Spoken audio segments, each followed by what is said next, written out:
Hey, it's Brook.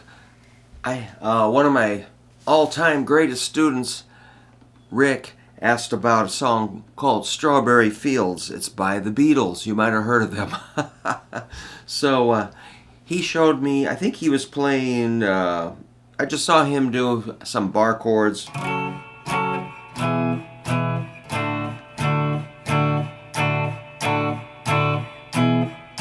I can't remember exactly what he was doing, but I was pretty excited just to see him moving those bar chords around. And so he requested that I make him a Guitar Pro project or whatever file showing kind of how the chords might go and the strumming, etc. Well, the interesting thing, you might know that the song does change time signatures a couple of times. So there's like, it starts out in 4/4, 1, 2, 3. The fourth measure goes to 2/4, then back to 4/4. Let's see, where's the 3/4 thing?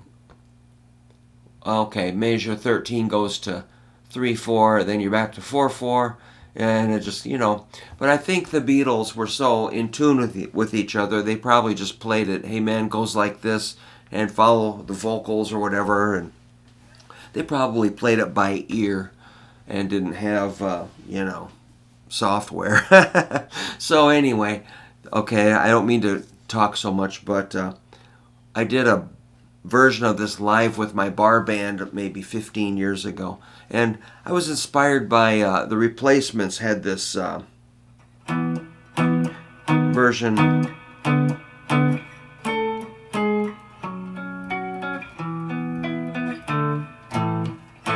They just did a little bit of it at a gig, just a little teaser. And I'm like, I'm going to do the whole thing. And I'm sure my bandmates thought, hey man, there's no way.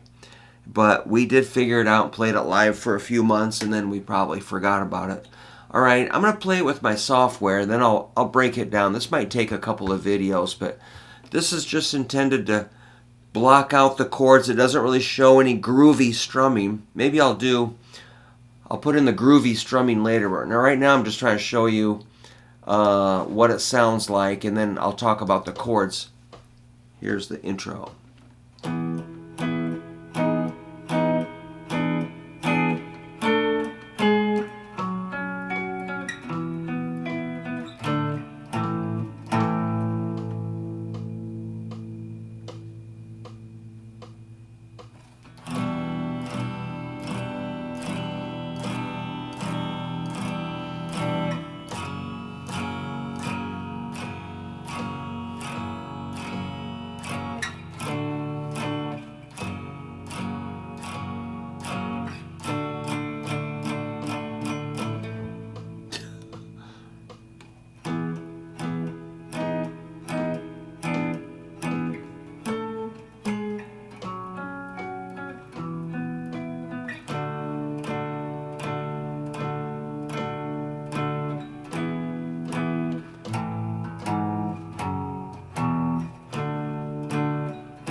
So yeah, I'm just kind of clubbing them, but you can get more groovy strumming. So we'll demonstrate some of that. The intro, the way I'm using the Beatles chord songbook, it shows these chords.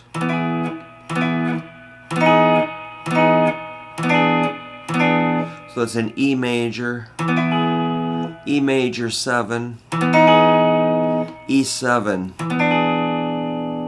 and then I put in these octaves. It's like an A, G sharp, and then I kind of arpeggiate an F sharp. I go an E, arpeggiate, then in 2/4 we just go D, A, and you might go, if you want to play cowboy chords, so you can swap out the D, A for down here if you want, but I just wrote them in bar chords since Rick was there. And then the verse thing, or next part, is like a E minor 7. On that, if I was playing it live, I'd give it kind of a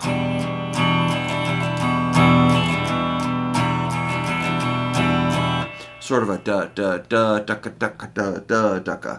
And then F sharp 7, you can play a little bar chord. Of course, I had to doll it up with like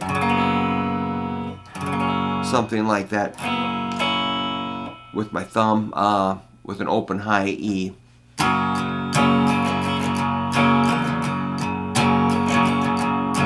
Then D in 2/4, back to F sharp.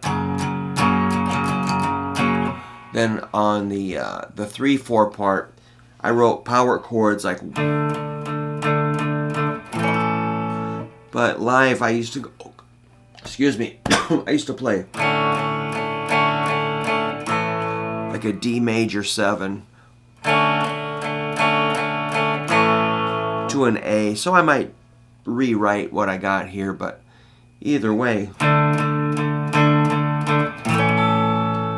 then I might have gone something like that, an arpeggio. That's like a D shape,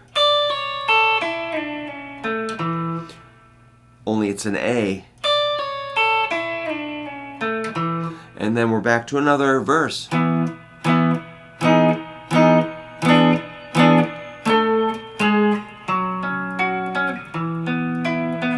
On the D, I'll kind of go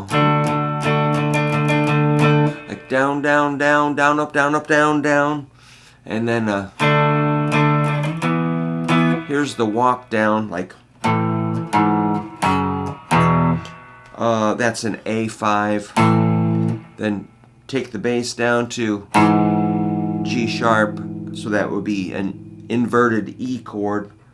E with a G sharp bass note, I guess. Then an F sharp, E. Then D, E, D, A. That's generally the outline of most of the song. So that was written out pretty quickly for Rick last night, so I could send it to him right away and not put it off. But, I could sit and fuss on this arrangement for weeks, but I think it's cool just to keep it kind of raw, and you can fill in your own groovy strum. So, of course, I'm going to offer the free PDF or free Guitar Pro file. If you'd like that, let me know. And hopefully this isn't too offensive to anybody that is a major Beatles fan. This is just a bar band version of how I would play it. And all we had was one guitar, one bass, one drummer. So it's just a 3-man band. And I thought it was cool to play a few times. And maybe, I would get the Beatles book and just look it up if you don't like what I'm doing. Or reinforce it. And, what key is it really in? It was all messed up in the studio because they had to splice several takes together, speed one up, slow one down, try to get it in tune. It was really a pretty cut and paste, literally, thing. So it might be a half step higher. Or it's probably not even perfectly in tune at that. George Martin did quite a great rescue on that song. I think John Lennon was unreasonable to demand that he produce. He should have just started over and played it right, man. All right, that's what I do. Instead of surgically fix things, I just start over, do it again, and get it right. All right, thanks for letting me present that wild stuff. Let me know if you have any questions.